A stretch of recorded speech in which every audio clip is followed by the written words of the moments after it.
कैसी घटनाएं घटी हैं, कैसा इतिहास हमारे को बार बार जगाता रहता है। लेकिन ये संज्ञाएं जो अनुभव संज्ञाएं हैं, ये जो आहार संज्ञा है, भय संज्ञा है, मेउण संज्ञा है, परिग्रह संज्ञा है, सुख दुख संज्ञाएं हैं, कसाय की संज्ञाएं हैं, ये 16 संज्ञाओं का इतना लेवल और इतना जो है दबाव हमारी इस आत्मा के ऊपर रहता है। वो 16 तरह की जो परतें हैं जो हमारी आत्मा के ऊपर चढ़ी हुई हैं, वो कभी टूटने का नाम क्या करती लेती नहीं, उसमें कभी दरार क्या करता पड़ता नहीं। वो अनुभव की संज्ञाएं जो संसार के अंदर उलाने वाली संज्ञाएं हैं, जो आत्मा से अलग हैं, और वो आत्मा के ऊपर ऐसे लेवल के रूप में है, इतने उसके अंदर लगे हुए हैं, इतनी दुर्घटनाएं घटने के बावजूद भी उनमें कोई दरार क्या करता पड़ता नहीं, उसमें से हम बाहर क्या करते नहीं निकल पाते।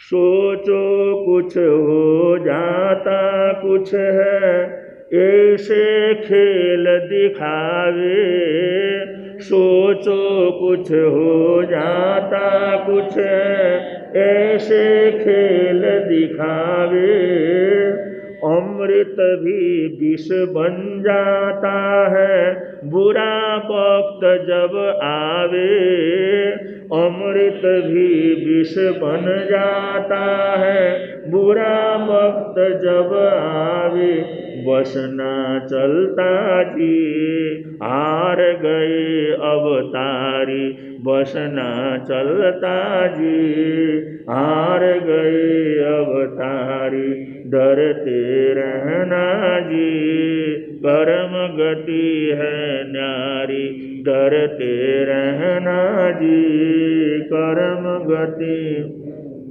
कैंसर जैसे रोग प्रकट हो, हृदय गति रुक जावे, कैंसर जैसे रोग प्रकट हो, हृदय गति रुक जावे, सुख सुविधा सब पा कर के भी दिल को चैन न आवे, सुख सुविधा सब पा कर के भी दिल को चैन न आवे, अपनी नारी भी बनती है कलिहारी, डरते रहना जी कर्म गति है नारी, डरते रहना जी कर्म गति है। भगवान महावीर स्वामी अनंत ज्ञानी उस महात्मा ने बतलाया, हम सबको बतलाया कि हम सब अनंत संसार के अंदर परिभ्रमण कर रहे हैं। वो कहते हैं तुम सुनो कि ये संज्ञा नो भवई, तुम्हारे को ज्ञान संज्ञा की प्राप्ति फिर भी क्या करती होती नहीं है। दुनिया भर की दुर्घटनाएं घट जाती हैं, दुनिया भर की ठोकरें लगती हैं, दुनिया भर का उतार चढ़ाव हो जाता है, दुनिया भर की परेशानियां आ जाती हैं, मरणांतिक तकलीफ से तुम गुजर जाते हो, लेकिन फिर भी वो जो संज्ञा पैदा होना चाहिए, वो जो ज्ञान का प्यास पैदा होना चाहिए, मैं क्यों हूं, मैं क्या हूं और मेरा स्वरूप क्या है, ये आत्मा क्या है, इसका क्या स्वरूप है, ये ज्ञान और ये झलक फिर भी इंसान के मन के अंदर क्या होता, इसकी इच्छा, इसकी कामना, इसकी जिज्ञासा फिर भी इंसान के मन के अंदर क्या करती, प्रकट होती नहीं है। यही दुनिया की सबसे बड़ी क्या है, विडंबना। उस विडंबना के अंदर हम लोग भी हैं। अब इसको हम थोड़ा सा सोचते हैं तो किस बात का हम अभिमान करें, किस बात का हम गर्व करें, किस बात के लिए अपने आप को बहुत बड़ा माने, किस बात के लिए मैं दूसरे से अपने को बहुत अच्छा समझें। जिस संसार के अंदर सभी लोग घूम रहे हैं, उन्हीं गली कीचों के अंदर हम लोग भी क्या कर रहे हैं, घूम रहे हैं। जैसे दुनिया के अंदर नास्तिक लोग जी रहे हैं, वैसे हम भी क्या कर रहे हैं, जी रहे हैं। जो परंपरा से थोड़ी बहुत मिली बस उसको कर लेते हैं, लेकिन जो जिज्ञासा आत्मा की होनी चाहिए कि मैं कौन हूं, को हम, और वो चीज तो हमारे जीवन के अंदर पैदा क्या करती होती नहीं। और जब तक वो न हो तब तक वो प्यास पैदा नहीं होती, जब तक वो प्यास पैदा नहीं होती तब तक ज्ञान संज्ञा, ये जो संज्ञा ज्ञान का जो तर है वो हमारे जीवन के अंदर आगे क्या करता, बढ़ता नहीं है। इसलिए शास्त्रकार कहते हैं, हे प्रभु परमात्मा, कोई ऐसा जो समय मिले, कोई ऐसा चांस मिले, कोई ऐसा सदगुरु मिले, हमारे जीवन के अंदर ये जिज्ञासा पैदा हो और हम आत्मपरक स्थिति के अंदर क्या करने लगे, पहुंचने लगे, तो वो समय हमारे लिए सर्वश्रेष्ठ समय क्या करता रहता है। तो श्रेणिक चरित्र चल रहा है, थोड़ा सा उसको आगे बढ़ा रहे हैं।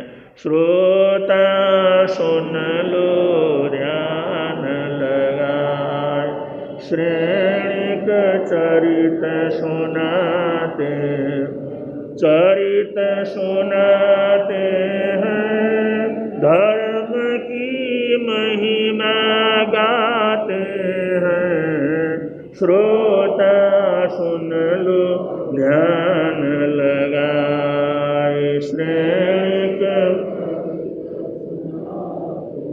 चरित्र रसीला रस बरसावे, हृदय भरे आनंद, कौन भर विचर्या में आवे, होवे परमानंद, श्रोता सुन लो ध्यान लगाए, श्रेणिक चरित।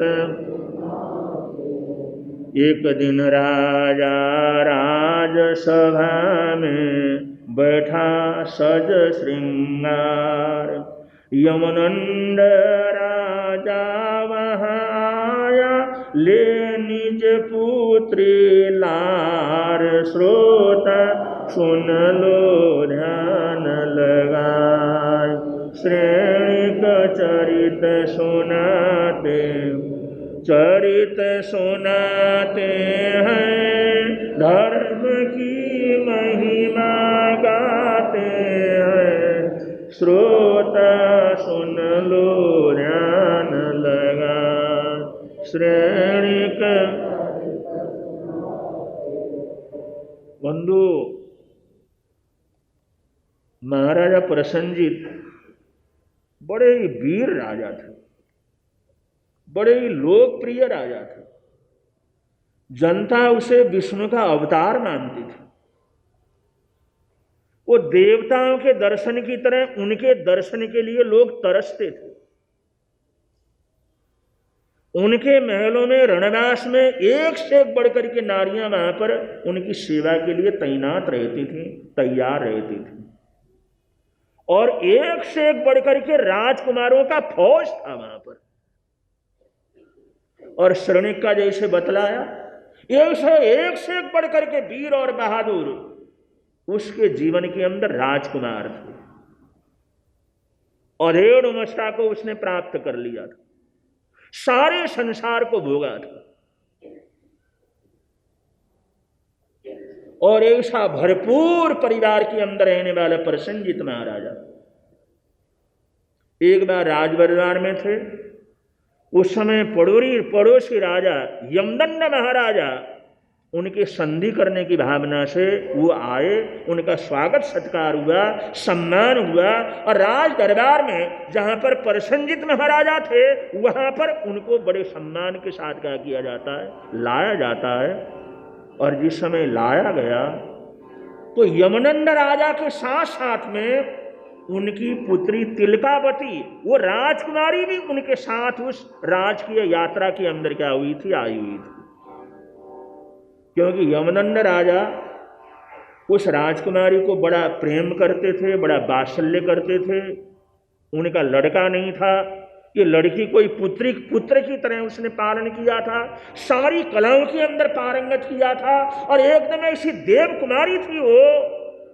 और उस लड़की को जानकारी हो, वो भी देश विदेश के अंदर घूमे, तो अपनी यात्रा के अंदर अपनी राजकुमारी को भी लेकर के आए। और एक भावना ये थी कि राजगिरी नगरी बहुत बड़ी नगरी है, ये राज बड़ा बलवान राजा है, अगर यहाँ का कोई राजकुमार और उसके साथ मेरी लड़की का संबंध हो जाएगा तो इसके साथ राज्य का संबंध भी अच्छा हो जाएगा और हम सुरक्षित भी क्या करेंगे। इस भावना से आए थे, लेकिन बात वहां पर थोड़ी उल्टी पड़ गई। जिस समय उस राज दरबार में परसंजित महाराजा ने वो तिलकावती वो राजकुमारी को जिस समय देखा तो उसके मन के अंदर राग पैदा हुआ, वासना पैदा हुई, आकर्षण पैदा हुआ। बंधु, राज परिवार के अंदर इतना बड़ा राजा, इतना बड़ा मान सम्मान और इतनी बड़ी उसके पास संपदा और इतने सारे संसार के भोगों को उसने भोग लिया, लेकिन फिर भी शास्त्रकार जो पहले कहते हैं आहार संज्ञा, भय संज्ञा और मेहुण संज्ञा, इस संज्ञाओं को तोड़ना कितना कठिन काम है, कितना कठिन काम है। उसकी नजर उस लड़की के ऊपर क्या कर जाती है, टिक जाती है।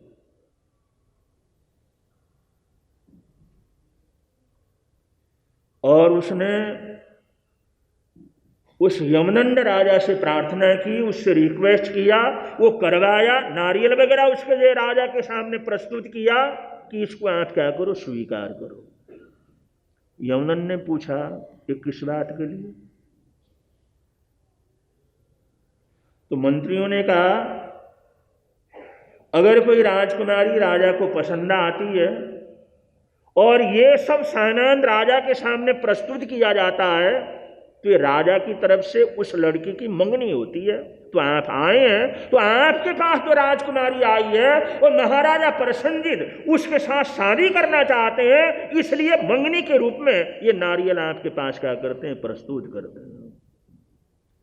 और यमनंद ने सोचा क्या था और बात क्या हो। बंधु, ये संज्ञा टूटती कहां है?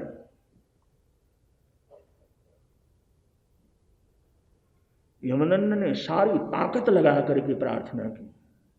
छोटा राजा था, प्रसन्नजित बहुत बड़ा राजा था, सम्राट था। उसने सारी ताकत लगा करके उसने कहा महाराज, आपका रणवास तो रानियों से भरा हुआ, एक से एक बढ़कर के आपके रणवास के अंदर रानियां, और मेरी लड़की तो अभी मासूम है और आपकी उम्र, और मैंने इसको ऐसा पाला है, ऐसा पाला है, लड़कों की तरह इसको पाला, सारी कलाओं के अंदर पारंगत है, और आपके इस नारियल को मैं स्वीकार करता हूं तो आपके रणवास में जितनी रानियां हैं उनमें ये सबसे छोटी होगी।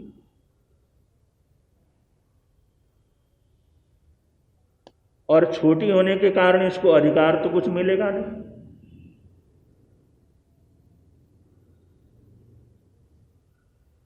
इसको क्या अधिकार मिलेगा, इसको क्या बल मिलेगा?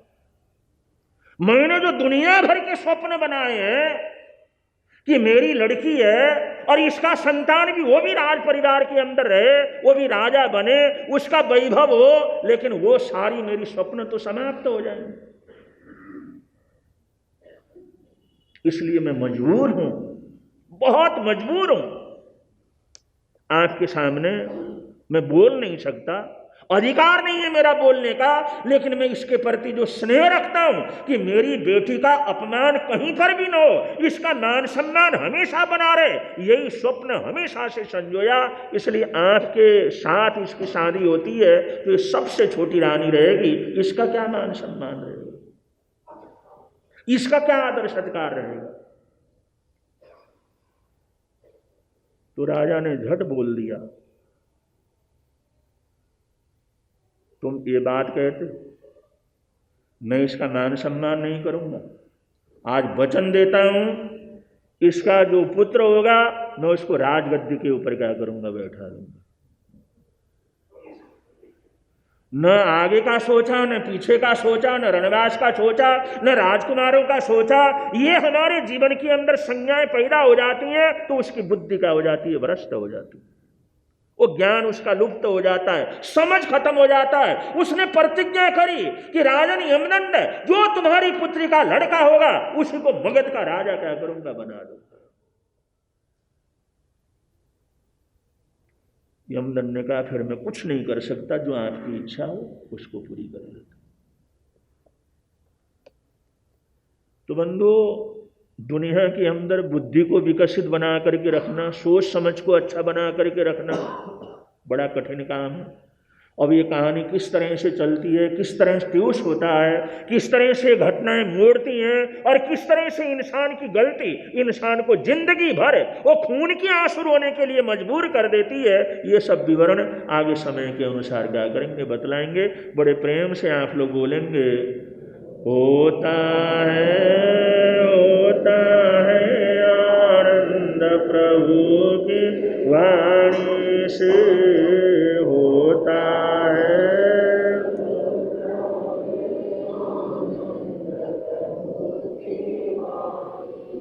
धर्म लगता प्यारा प्यारा, धर्म लगता पापों की वह बहती धारा, पापों की वह हो जाती है बंद प्रभु की वाणी से, हो जाती है बंद प्रभु की वाणी से, होता है आनंद प्रभु की वाणी से, होता है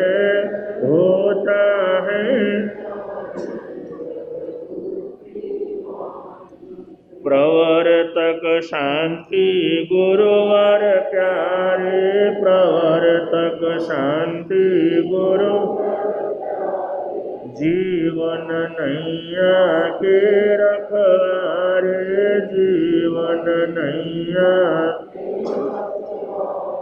जोड़ गए संबंध प्रभु की वाणी से, जोड़ गए संबंध प्रभु की वाणी से, होता है